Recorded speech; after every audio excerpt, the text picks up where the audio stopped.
Alors bonjour la gang, je me présente Mathieu Girard, je suis moniteur de conditionnement physique et des sports à la BFC Bagotville. Donc de retour aujourd'hui pour la deuxième partie des astuces pour le changement des habitudes. Aujourd'hui on parle des astuces 6 à 10, c'est parti! Alors truc numéro 6, encouragez-vous. Et là qu'est-ce que je veux dire par encouragez-vous? C'est est-ce que votre discours intérieur est positif, vous aide à avancer ou est-ce qu'il vous détruit? Donc la question est intéressante là, parce que le discours intérieur, ça a été démontré là, comme facteur influençant l'atteinte des objectifs. Donc si celui-ci est positif et constructif, ben, on augmente nos chances là, finalement d'atteindre notre objectif. Donc on vous a préparé là, une série de questions, là, 4 questions, pour mieux comprendre là, notre discours intérieur et s'assurer qu'il nous aide là, dans nos situations. Donc, première question, est-ce que mon discours intérieur est positif? Deuxième question, est-ce qu'il est formulé avec mes propres mots? Troisième question, est-ce qu'il m'aide à atteindre mes objectifs? Et quatrième question, est-ce qu'il est formulé au présent? Donc, prenez le temps de vous poser des questions là, lorsque vous parlez. Ça va être intéressant de savoir là, par la suite, est-ce qu'il est constructif, est-ce qu'il m'aide à avancer et à atteindre mes objectifs? Pour aller plus loin, n'hésitez pas à aller sur Internet. Il y a plusieurs articles qui parlent des discours intérieurs qui sont soit positifs ou soit négatifs. Il y a plusieurs bons livres également, donc n'hésitez pas à aller approfondir vos connaissances sur le sujet.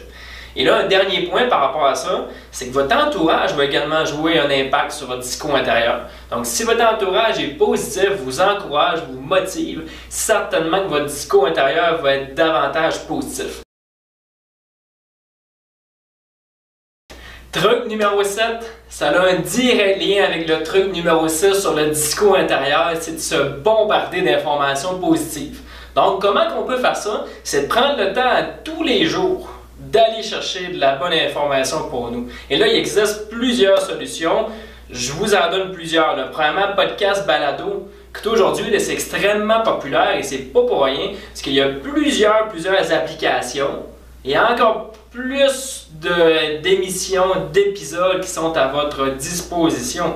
Et là, que ce soit le stress, que ce soit les saines habitudes de vie, l'arrêt à agir, écoutez, là, vous allez en avoir du choix. Là. Fait, prenez le temps de magasiner pour les podcasts balado. Deuxièmement, on a les livres audio qui a du contenu là, super intéressant. Encore une fois, il y a des applications pour ça. Et il y a même des applications qui offrent des livres audio, mais en version abrégée. Donc, c'est vraiment très raccourci comme résumé de livre. Et là, par la suite, si le livre vous plaît, bien, vous allez pouvoir par la suite l'acheter, que ce soit le papier ou par l'application. Troisièmement, des livres. Et là, ça regorge de popularité. Là. Les livres, là, ça revient. Là. Et là, c'est pas pour rien parce que c'est vraiment une belle façon d'ouvrir notre esprit, de s'instruire avec la bonne information. Donc, aller à la bibliothèque la plus près. On peut même lire aujourd'hui avec le téléphone cellulaire, donc il y a plusieurs façons. Quatrième, Netflix ou des plateformes comme ça là, qui offrent des documentaires. Donc, si votre sujet, c'est l'exercice, écoutez, il y en a plusieurs là, documentaires qui montrent des personnes à succès qui réussissent là, un changement d'habitude de vie là, extraordinaire qui peut vous motiver. En cinquième, la chaîne YouTube qui a plusieurs bonnes vidéos pour vous. Entre autres, la chaîne BFC BSP Bagotville pour les saines habitudes de vie. C'est certain que vous allez retrouver beaucoup de bonnes vidéos pour vous, mais il y a du choix. Donc, encore une fois, c'est de magasiner. Donc, en résumé, c'est 5 bonnes options pour vous pour se bombarder de bonnes informations. C'est simplement là, de prendre le temps dans la journée, une routine, là, simplement pour nous aider dans notre changement d'habitude. Truc numéro 8, accordez-vous des récompenses. Ben oui, les enfants aiment ça, là, avoir des récompenses au bout du compte, mais les adultes aussi, nous autres aussi, on aime ça. Là. Donc, le plan, c'est de s'accorder des récompenses au fur et à mesure qu'on atteint des étapes importantes dans notre changement d'habitude ou qu'on atteint notre objectif.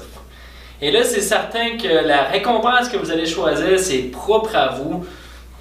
On ne veut pas un voyage, on ne veut pas une voiture, c'est pas matériel, c'est quelque chose qui a du sens là, pour vous. Je vais vous donner quand même des exemples. Okay?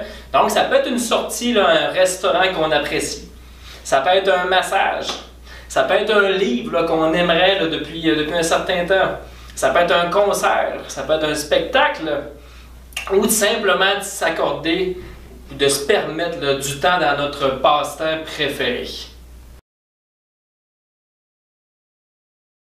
Bonjour tout le monde, ici Marc-Antoine Roussel, moniteur de conditionnement physique à la BFC Bagotville. J'espère que vous allez bien. Donc aujourd'hui, pour faire suite aux 8 trucs précédents de mon collègue Mathieu Girard, on va parler du truc numéro 9 qui consiste à faire de la visualisation. Donc la visualisation est une activité qui va faire en sorte qu'on va se projeter à voir des images d'une action ou d'une performance dans le futur.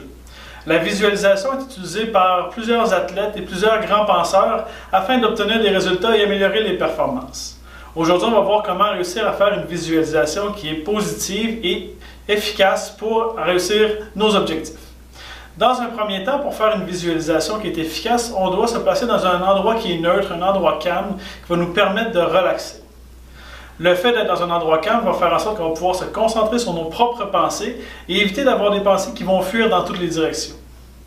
Par la suite, afin d'avoir une visualisation qui est efficace, on va essayer d'impliquer les 5 sens, donc que ce soit le goût, le toucher, l'odorat, l'ouïe et la vue. Donc, on va être en mesure de recréer ce qu'on est capable de voir à tous les jours.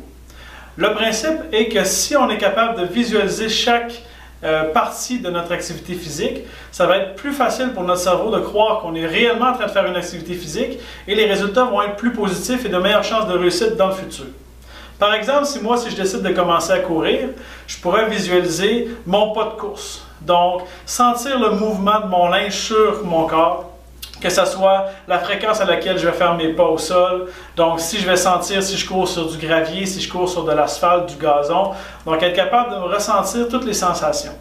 Je peux aussi me projeter donc une image de mon quartier, donc le trajet que je vais faire lorsque je vais courir, si je suis habitué de faire le même trajet, si je suis habitué de voir les mêmes personnes ou voir les mêmes maisons, afin que mon image soit la plus concrète possible et la plus près possible de la réalité. Par la suite, lorsque je vais avoir cette image mentale-là, je vais vouloir la répéter le plus possible afin de consolider mon image et être en mesure de voir cette image-là le plus fluidement possible dans ma tête. Bien sûr, je veux avoir les couleurs qui sont voyantes, je veux prendre le même temps que ça me prend à faire une certaine activité. Donc, ce que je vous suggère, c'est que vous pouvez prendre un endroit ou un parcours que vous pouvez faire à la maison. Donc, vous promenez dans votre propre maison, faire le parcours les yeux ouverts, regarder les petits détails autour de vous et recréer ce parcours-là afin d'avoir la meilleure visualisation possible et d'être en mesure de le faire les yeux fermés et de l'imaginer dans votre tête, les yeux fermés, afin d'avoir un résultat qui est positif. En lien avec le point numéro 8 qui était les récompenses, la visualisation peut être en lien avec ça aussi. Donc, il est possible de visualiser la récompense qu'on va obtenir lorsqu'on va réussir à atteindre notre objectif. Que ce soit d'avoir une médaille, que ce soit d'avoir une satisfaction de soi, d'améliorer son niveau de confiance, que ce soit d'aller terminer un marathon, un 5 km, que ce soit simplement d'aller marcher dehors une fois par jour. Donc, on est capable de visualiser des objectifs et des choses qui sont positives dans mon quotidien qui vont faire en sorte que je vais être capable de maintenir une activité physique, de rester positif et de garder un niveau de motivation qui est élevé tout au long de mon objectif afin d'avoir des résultats qui vont me satisfaire et selon ce que je m'étais établi au précédent. Donc j'espère que ces trucs-là vont être bons pour vous et je vais vous laisser au bon soin de Mathieu pour le point numéro 10 afin de conclure cette belle série de capsules. Truc numéro 10, la fameuse batterie de volonté. Qu'est-ce que c'est? Ça vient du livre Concentration et ça mentionne que le matin quand on se lève, notre batterie de volonté est au maximum et plus la journée avance, plus cette batterie-là diminue. Alors, qu'est-ce que ça nous dit? C'est les actions, les gestes qui comptent pour nous et qui sont en lien avec notre changement d'habitude. On devrait les poser le matin, c'est plus facile. Donc, essayez d'instaurer une routine là, le matin. Ça serait profitable là, pour vous. Et plus la journée avance, si on est conscient de cette batterie de volonté-là, ça veut dire que je vais structurer encore mieux là, mon changement d'habitude. Et là, on ramène à la capsule numéro 1, la partie 1. Le point numéro 2, donc la structure, c'est gage de succès. Donc assurez-vous, étant donné que ça va être plus difficile dans l'après-midi en soirée, que ça soit facile, que ça soit accessible pour vous, d'informer votre entourage pour maximiser là, vos chances de changer votre habitude en après-midi ou en soirée. Alors voilà, c'est ce qui complète le top 10 des astuces pour modifier nos habitudes. J'espère que vous avez apprécié ça.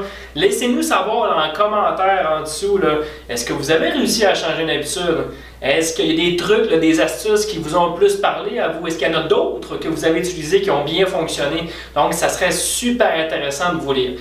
N'hésitez pas également à aller voir notre chaîne YouTube BFC PSP Bagotville. Pour tout ce qui est en lien avec les saines habitudes de vie, il y a des entraînements, il y a des capsules, donc n'hésitez pas à aller faire le tour. Et nous, on se dit à la prochaine, bye bye!